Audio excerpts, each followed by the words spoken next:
on the other side of the equation, the other big trend is virtual reality, both with the Morpheus at Sony and with Oculus VR. What are your thoughts about what that opens up to video game experiences? It's going to be really interesting to see where that heads. I've played with the Oculus a little bit, and I've heard that it's just getting better and better, like, by the day.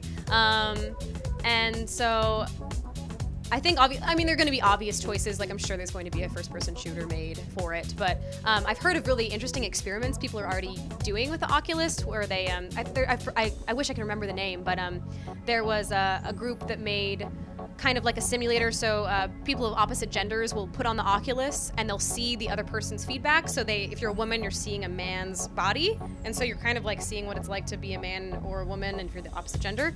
And stuff like that is so cool and so interesting. They're also, of course, going to make horror games, which I'm really easily scared, and I heard of one where like just a spider lands on your shoulder, and I was like, no, I can't do it. I can't do it. It's going to be too immersive. They're showing Alien Isolation here, and that's really scary.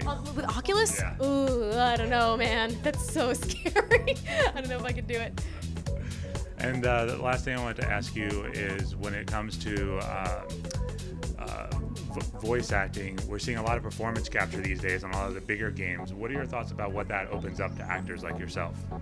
Well, yeah, that's going to be really interesting. I think it's going to add a lot to performances. Like, if you see games that use motion capture, they can get really like naturalistic, really wonderful reads, and you're able to play off of people.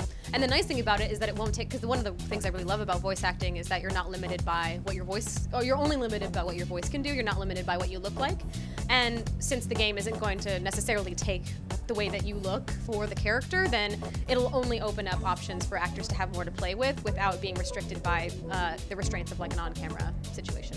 What kind of legitimacy does it bring to your craft that people like Kevin Spacey now are doing performance capture for video games? I think people are beginning to see that, I guess, games are growing up, and and we still are. We're still growing. I think we still have a long way to go, but there is a certain level of just care that I think actors are seeing put into these games that maybe they didn't realize were happening before, and which isn't to say that voice acting without mocap is not like, people are just like, meh, whatever. That's not true. But there's a lot more investment happening on the acting side of things.